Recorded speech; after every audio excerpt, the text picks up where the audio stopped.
today has stolen an idea from me, but nevertheless. Nigel Marsh recently said in his TED Talk in Sydney that we as a society should strive for a life filled with small things which should matter, not for a life filled with money. That the true definition of success and happiness is not the person with most cash, but the person with a life full of meaningful moments. I absolutely agree upon this, and on this principle, I try to build my life. The reason why I want to talk to you about this today is that we all are, or shortly will be, in a life stage where so many people are expecting so much from us. Our bosses, our colleagues at work, our partner, our kids.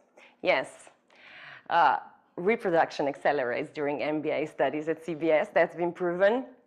Our friends, our parents, our community, even our country wants to collect as much and many taxes as possible. And if deep down in your soul, you're a perfectionist like me, you will be expecting a lot from yourself as well. You can't get away from that one. So how to do it all when a day has only got 24 hours, and if you're like me, you need 8 hours of sleep? I will show you how I do it. It's not perfect, I must tell you in advance. But I have learned that in life, sometimes you need to settle for much less than perfect. On the other hand, I believe you can have it all. A family, a career, and much more. Now let me first tell you a bit about myself. I'm a lawyer. I have a bar exam. I have a master's degree thesis in preparation. I had it for the past 6 years. It's not coming along. I recently finished the program, the MBA program at CBS. So you see the pattern, the more degrees, the merrier. Yeah, that's me. I work as a director of human resources management, legal and general affairs. And yes, I should say for myself, I'm quite ambitious. I've always been. I just love the thrill of challenge, the thrill of a difficult, stressful job. I thrive on that. I could never do without this part of my life. We recently moved into a house. And a house, let me tell you, is something completely different from a small flat that we used to have. There's a lot of do-it-yourself stuff going around the house, like gardening. I love gardening, but I get to the gardening 10 times a year, and ask any gardener or a country person, that's nothing. Everything dies or gets suffocated by weeds before you do a turn.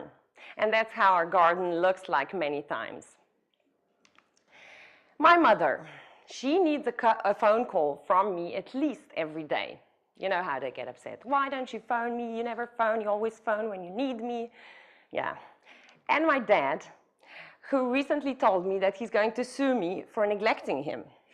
Yeah, he explained that in China, parents can do that if they don't get enough physical or emotional contact with their kids.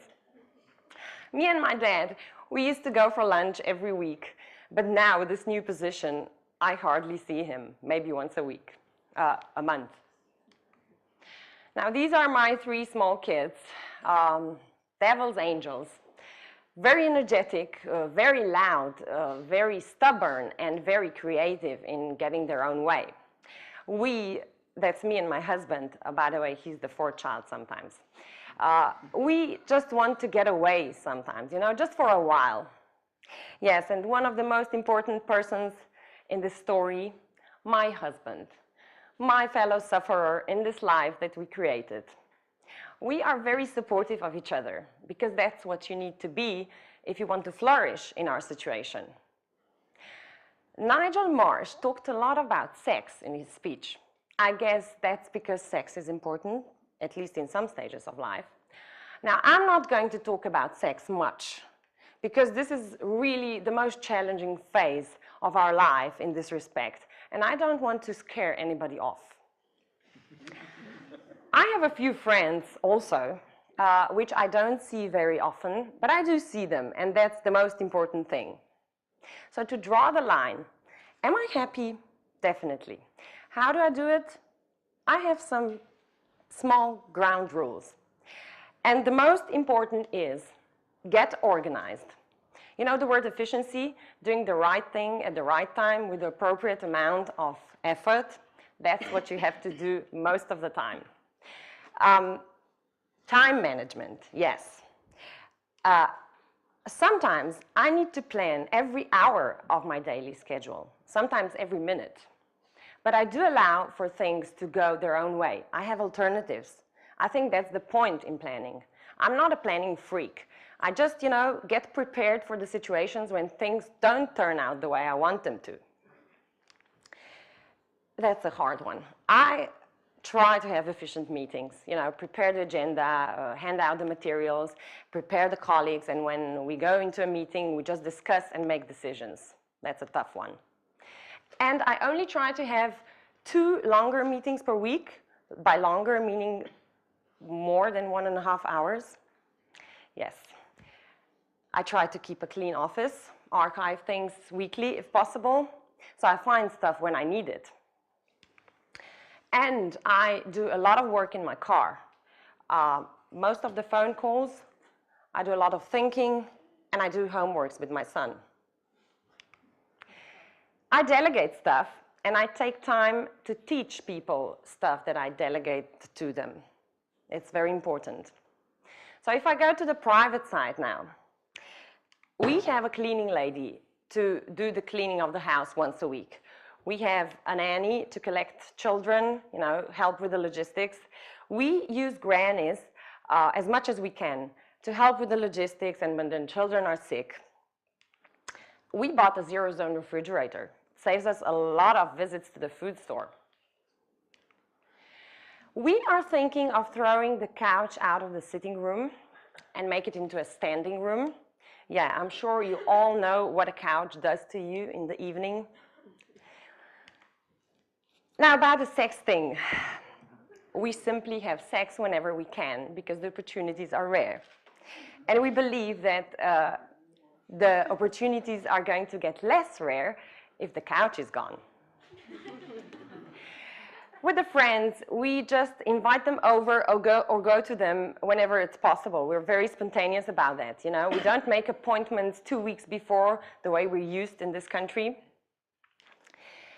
We try to avoid shopping centers because these are really time thieves.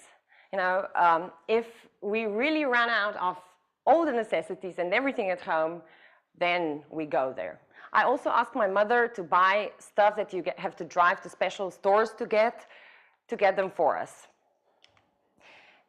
We play with our kids as much as we can, and we hug and kiss a lot. And we go crazy, we dance and sing, and we just enjoy the time being together. And the last but not least, I don't get upset when things don't turn out the way I planned them or the way I want them to go. Yes, it does happen that we ran out of all necessities, all the food, toilet paper, diapers, that the children don't bring gadgets to kindergarten when they're supposed to, and then we have a morning drama on our hands. But that's life. If you ask me what my priorities are, I couldn't say. The first place is definitely taken by job and family in turns, depending on the importance of the matter. But, life's not perfect, as I said. I have to be honest with you. I would like it to be family first, always. But as long as I don't feel bad, so many times that guilt starts eating me up, I'm fine with it. Thank you very much.